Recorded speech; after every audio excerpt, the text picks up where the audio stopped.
O xamanismo representa a experiência espiritual mais primitiva da humanidade, possuindo direta analogia com as etapas mais primárias da construção da personalidade humana. De modo que a experiência da formação do indivíduo também relaciona-se diretamente com os eons da formação da nossa espécie. Ao trazer tais associações, não estamos forçando a situação. Seria perfeitamente dispensável insistir aqui sobre o valor educativo que pode possuir a natureza sobre o ser humano, até mesmo em muitos níveis. As pessoas não costumam dar-se conta da forma como muitas das antigas atividades naturais e xamanistas terminaram por ser incorporadas à infância e às tradições, tal como muitas delas também perduram nas camadas mais antigas e rurais das sociedades. Certas atividades tradicionais foram convertidas em esporte e lazer na vida moderna. E não obstante, elas ainda podem conservar um caráter lúdico e educativo para os jovens e as crianças. Nas culturas antigas, um jovem que soubesse caçar e pescar já tinha recursos importantes para a sua sobrevivência. Talvez seja ilustrativo mencionar a famosa novela rural de Ricardo Guiraldes, autor romântico argentino que sofreu influência da teosofia, intitulada Dom II Sombra, onde um rico fazendeiro aproxima o seu filho durante toda a sua adolescência da lida campeira, convivendo com a natureza e colhendo a sabedoria dos mais velhos, afastando-o assim dos riscos da juventude urbana, até que na entrada da vida adulta seja direcionado aos estudos na capital. No hinduísmo, o xamanismo está muito vinculado a Shiva, o grande senhor das transformações, daí ser chamado de Senhor do Soma, sendo também muito forte no budismo tibetano em função do poderoso reforço recebido através da primitiva tradição Bon. Os mitos estão repletos de alusões a crianças divinas, e uma das formas de entender isto seria pela maneira especial como vieram ao mundo e depois se desenvolveram. Os desafios do xamanismo apresentam bases notoriamente físicas, porém destinadas a conduzir a experiências sutis em função dos desafios de superação que acarretam. Não obstante, também é notório que poucos têm a carga de experiência como a que recebeu Maitreya ao longo de sua vida desde o nascimento. Nessa etapa de vida, Maitreya já atravessa muitas provações fortes e tem suas primeiras experiências místicas e religiosas, manifestando também vários dons e poderes espirituais. Experiências místicas e ritos de iniciação formais se caracterizam pela afirmação da bravura e da resistência por parte do postulante. Ora, tudo aquilo que Maitreya já vinha atravessando já desde o próprio nascimento foram situações xamânicas autênticas e muito desafiadoras, não deixando nada a dever para as provações xamanistas tradicionais, e menos ainda para as situações artificialmente controladas do neo-xamanismo New Age.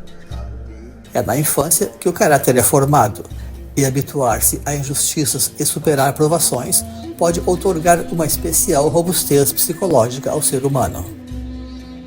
Os ciclos xamânicos estão simbolizados pelo quadrado e pelo cubo, ou seja, são ciclos de 4 anos, formando os estágios das duas infâncias, das duas adolescências e finalmente de transição para a vida adulta. A fórmula em questão é, portanto, 4 vezes 5 é igual a 20 anos, relacionado também ao valor 4 do Teorema de Pitágoras. O calendário evolutivo apresentado aqui integra os estudos de Maitreya sobre estruturalismo sagrado e pedagogia áurea. Para os interessados no aprofundamento do assunto, pelos aspectos do xamanismo, da psicologia ou da educação, podem ser encontrados maiores detalhes técnicos nos links de artigos nos créditos deste vídeo. Esta é, portanto, a história do jovem Maitreya, aquele que nasceu para se tornar o futuro Buda.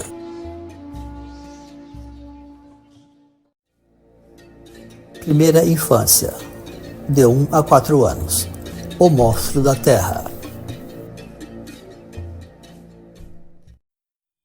O nascimento não costuma ser uma situação fácil para ninguém, e o homem moderno ainda tem acrescentado a isto procedimentos bastante curiosos, para dizer o mínimo, capazes de trazer ainda maior sofrimento ao bebê. Os pais de Maitreya prepararam-se longamente para o seu nascimento, porque desejavam uma família bem estruturada. Queriam estar preparados para oferecer tudo de bom e do melhor aos futuros filhos. Não obstante, aconteceu de Maitreya nascer num parto traumático em função dos procedimentos médicos da época. A força desse trauma acarretaria numa deformação craniana permanente, tornando a sua cabeça um pouco semelhante à dos crânios alongados cultivados em muitas tradições antigas. Mas, sobretudo, um grande trauma psicológico que perdurará por mais de 20 anos, impedindo-lhe de dormir naturalmente à noite. Por isso, no começo havia sempre muito choro e insegurança. A criança sequer conseguia ficar sozinha em seu próprio quarto, porque era atormentado por pesadelos terríveis. De modo que estar neste mundo era um desafio para o pequeno Maitreya. Sua desafiadora chegada ao planeta seria como o enfrentamento de um monstro, cujas presas eram as pinças que o arrancaram violentamente do útero de sua mãe, tragando-o para dentro deste mundo cruel. Maitreya era assim um sobrevivente já desde os seus primeiros dias, alcançando resistir física e psicologicamente, apesar dos muitos ajustes ortopédicos e psicológicos que deveria encarar durante a sua infância. A mãe de Maitreya era trabalhadora e seus pais decidiram contratar uma jovem governanta para cuidar de Maitreya, e que gostava muito dele, sendo assim uma boa companhia para o pequeno. Nessa sua primeira etapa de vida, Maitreya como que reviveu as evoluções materiais da primeira ronda da humanidade primitiva, que são ciclos de 12.000 anos, quando o ser humano teve que aprender a lidar com os desafios da existência, sem meramente vitimizar-se, mas enfrentando os perigos que o rondavam a cada momento, podendo contar sempre, porém, com as dádivas da Mãe Natureza, para poder sobreviver. Segunda infância, 4 a 8 anos. O tormento das águas.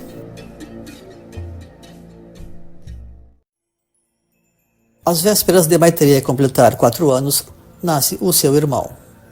Como primeira medida, Maitreya já não poderia contar com dormir no quarto dos pais. E com isto, as suas insônias se reinstalam de uma vez e nada mais a demoveria. Ele já não era um bebê e não mais choraria, o que fez aparentemente seus pais acharem que estava tudo bem. O tormento durava até o amanhecer, como se as sombras da noite simplesmente se esvanecessem e Maitreya conseguia alcançar o sono então. Consta que na primeira parte da noite os espíritos malévolos são predominantes, ao passo que na segunda parte da noite prevalecem os espíritos benévolos. Outorgando-lhe tudo isto, de uma forma inconsciente, as suas primeiras lições sobre o mundo oculto. Segundo o ensinamento tolteca, divulgado por Carlos Castaneda, o medo representa o primeiro grande inimigo do homem de conhecimento. Neste caso, a superação ou o controle do medo também representa o grande umbral que dá acesso ao caminho espiritual. Por qualquer razão, os pais de Maitreya nunca se interessaram em buscar investigar as origens dos problemas da criança e o problema foi se prolongando. Maitreya cedo aprendera a ler porque era ávido por passatempos e diversões. A insônia seria então preenchida com leituras noturnas à meia luz, o que lhe acarretaria com o tempo uma precoce miopia. Maitreya apreciava, porém, a escola infantil, pois era um lugar lúdico e ele podia fazer ali novos amigos. O pequeno Maitreya também começou nesta etapa a afeiçoar-se aos animais domésticos, aos quais sempre muito apreciava e que eles serviam como companhia e eventualmente como confidentes íntimos, aprendendo assim importantes lições com os animais, de resignação e de companheirismo. Porém, também descobriu que eles não eram simples brinquedos e que podiam reagir aos excessos dos seus donos. Nessa etapa de sua infância, Maitreya precisou aprender a controlar, pois, as suas emoções, redirecionando e canalizando os seus conflitos internos para novos interesses. Pois, além dos problemas de sono, Maitreya agora precisava começar a administrar também os sentimentos de injustiça e de abandono. Nesta sua segunda etapa de vida, Maitreya como que reviveu as evoluções da segunda ronda da humanidade primitiva, quando começa a dominar as forças astrais e a organizar as relações familiares. Primeira adolescência, 8 a 12 anos. A dança dos ventos.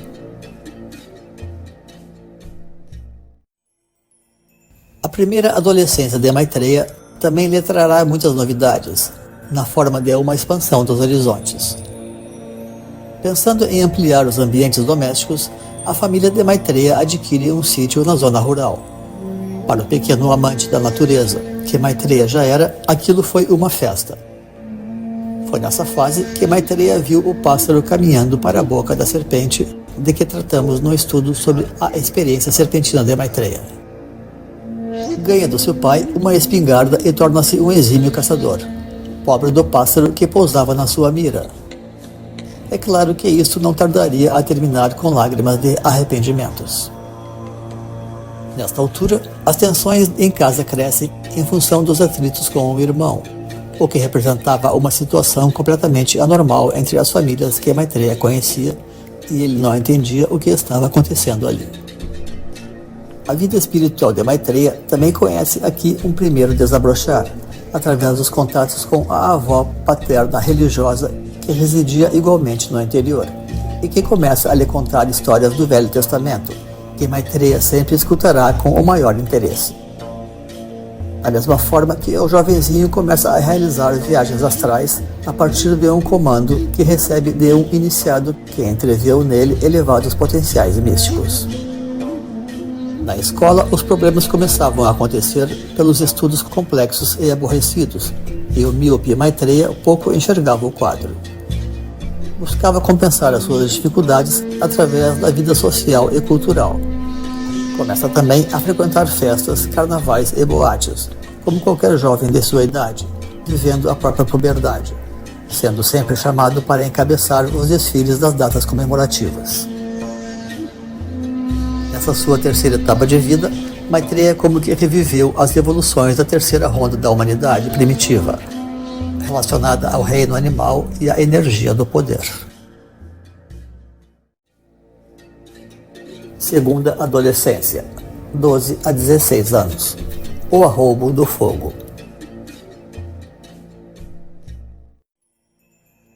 A verdadeira adolescência de Maitreya traz, como é natural, uma certa emancipação.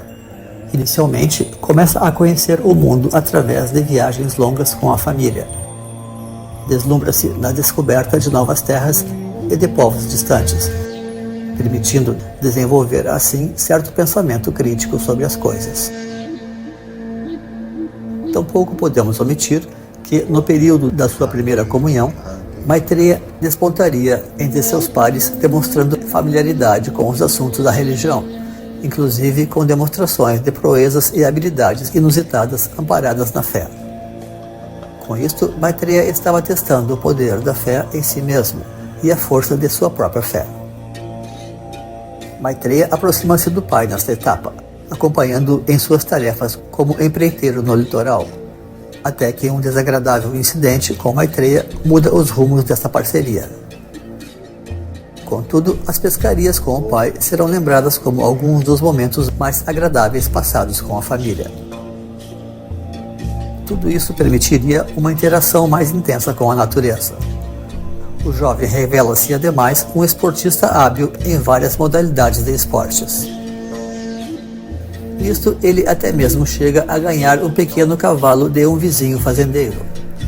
Maitreya apreciava muito cavalgar, embora tenha colecionado também algumas experiências bastante desagradáveis nesta atividade com animais chúcaros.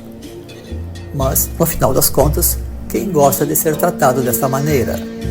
A força das bestas deveria ser devidamente respeitada. Inicialmente, Maitreya é levado para boas escolas. Contudo, começa a sofrer bullying de pessoas mais velhas, descobrindo assim que a humanidade não era nenhum mar de rosas. As brigas e agressões, porém, nunca iam muito longe, porque Maitreya era incapaz de reagir a uma provocação e de agredir o seu opositor. Poderíamos, quiçá, comparar os valentões à força da natureza semelhantes a bestas e feras.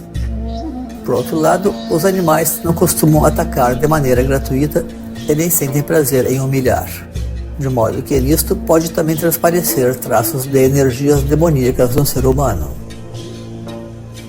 Para contornar toda esta situação, Maitreya é levado para escolas menos qualificadas.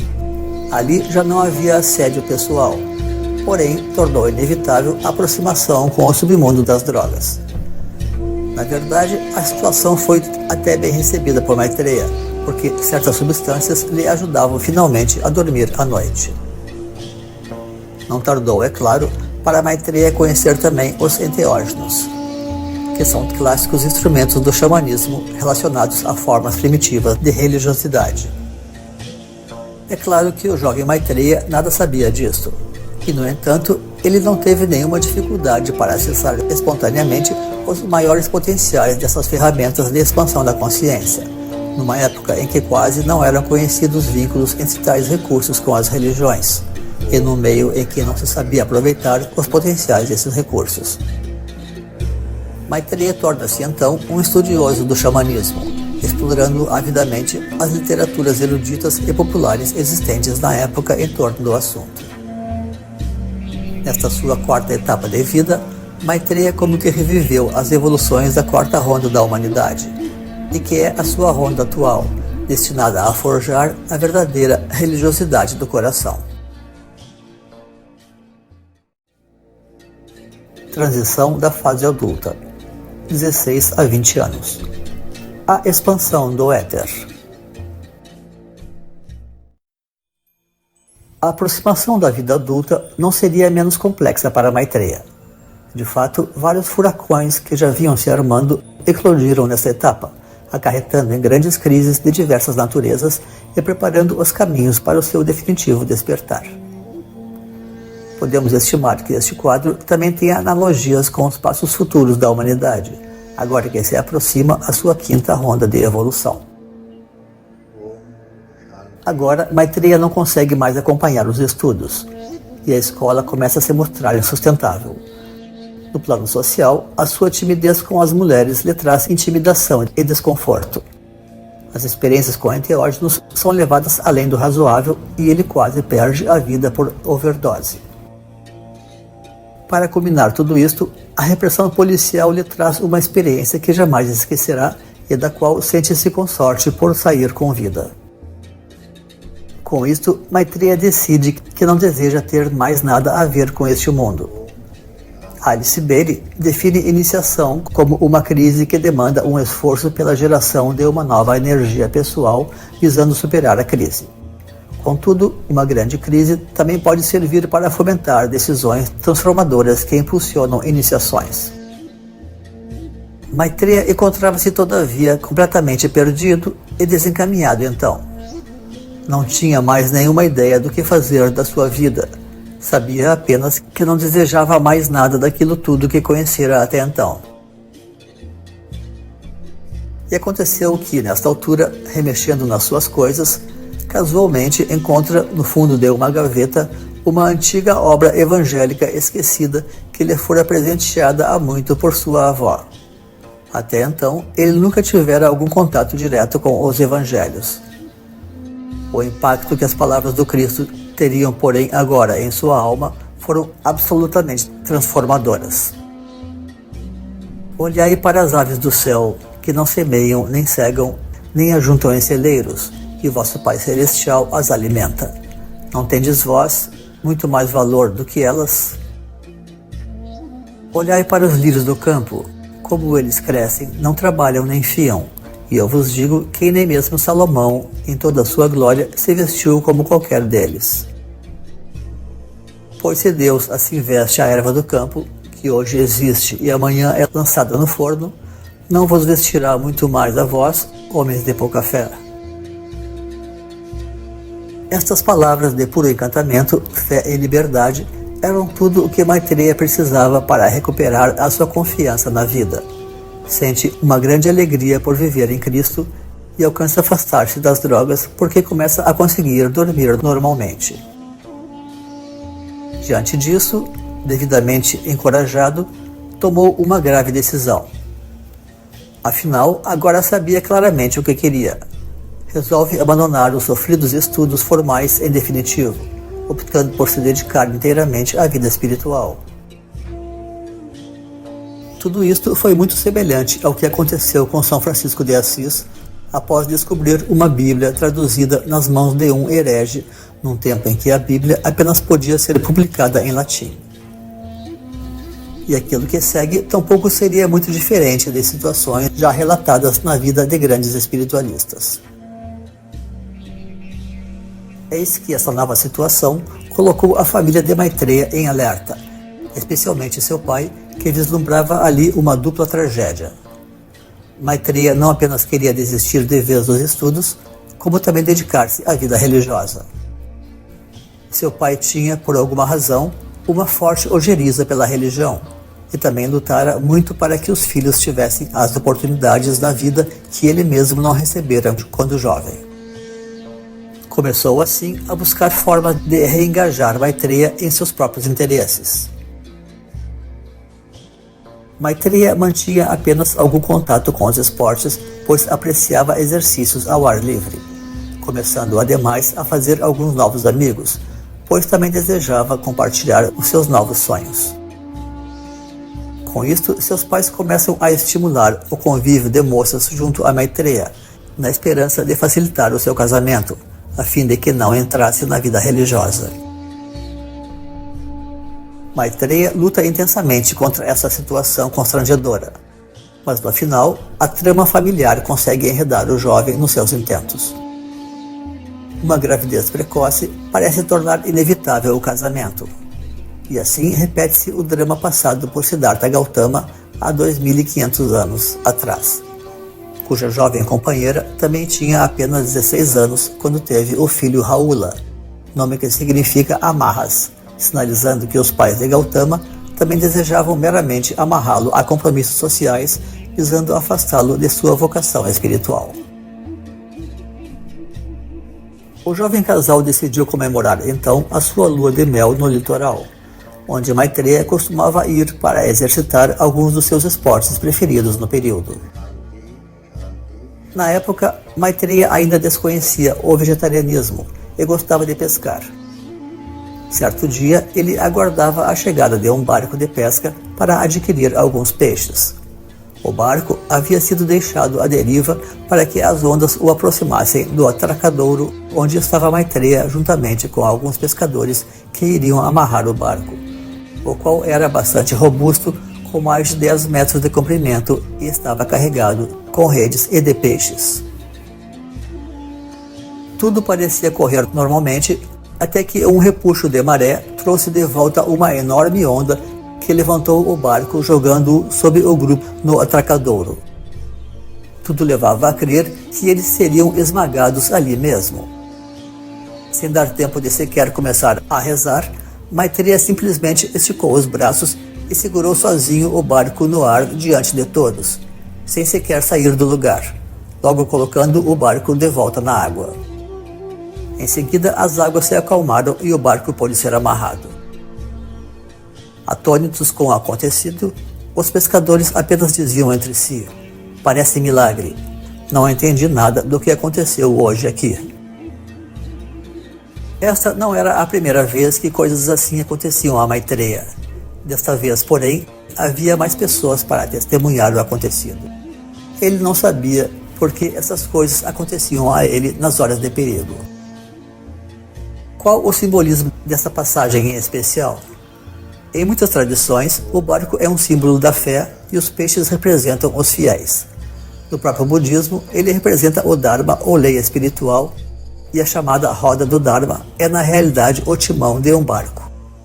Assim, o episódio sugere que, ainda que de forma tumultuada, Maitreya estava predestinado a abraçar o caminho da fé, da religião e da espiritualidade. E mais ainda, a elevar a religião uma vez mais a um plano de prioridade da humanidade, que é a chamada restauração do Dharma anunciada pelas profecias. As fontes tradicionais afirmam que Maitreya viverá como chefe de família, terá um filho e então renunciará ao mundo para atingir o estado de Buda. O que demonstra que, com efeito, a história segue um padrão entre os Budas, e mesmo com outros personagens importantes das religiões. Toda essa situação já era motivo, porém, para Maitreya sentir-se altamente frustrado, pois sentia que decaíra de sua fé, e com isto a sua insônia regressa com toda a força. O seu breve idílio pessoal seria desta forma abruptamente abortado.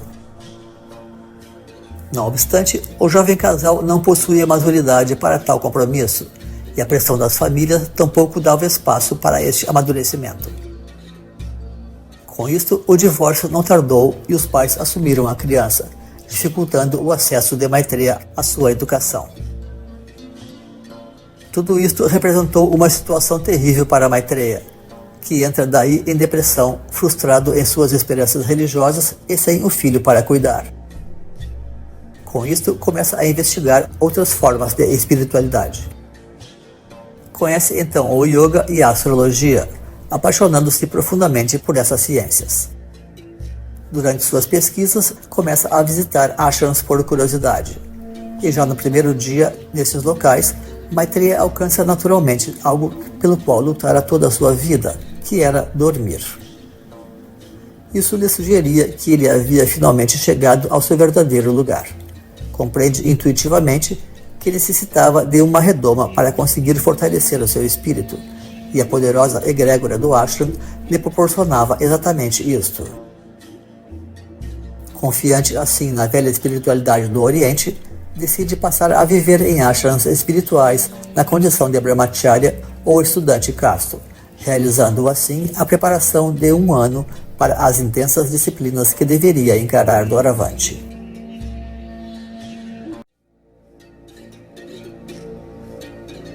Conclusão.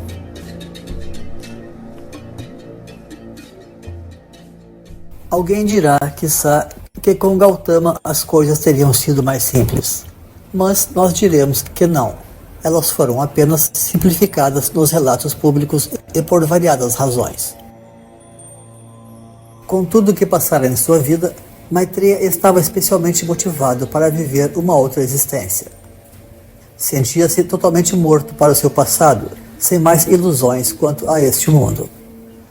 Através de suas precoces experiências intensas e diversificadas de vida, Maitreya treinou o seu espírito para os desafios que deveria encontrar no caminho espiritual, de modo a não esmorecer nos seus esforços até alcançar cada um dos seus objetivos. Em conclusão, toda a precoce experiência xamânica de Maitreya, e por extensão de toda a humanidade, terá servido apenas como estímulo e preparação para a busca de uma nova forma de existência autenticamente espiritual. Este grande passo de ingresso no ashram selaria, pois, a primeira grande vitória de Maitreya, sobrevivente já de muitas provações ao longo de sua jovem existência. E todo o fortalecimento espiritual que Maitreya alcançará doravante integra apenas mais uma volta na vertiginosa espiral de vida de um avatar, porque servirá apenas para prepará-lo para provações semelhantes ou ainda mais fortes do que aquelas que vivera até então.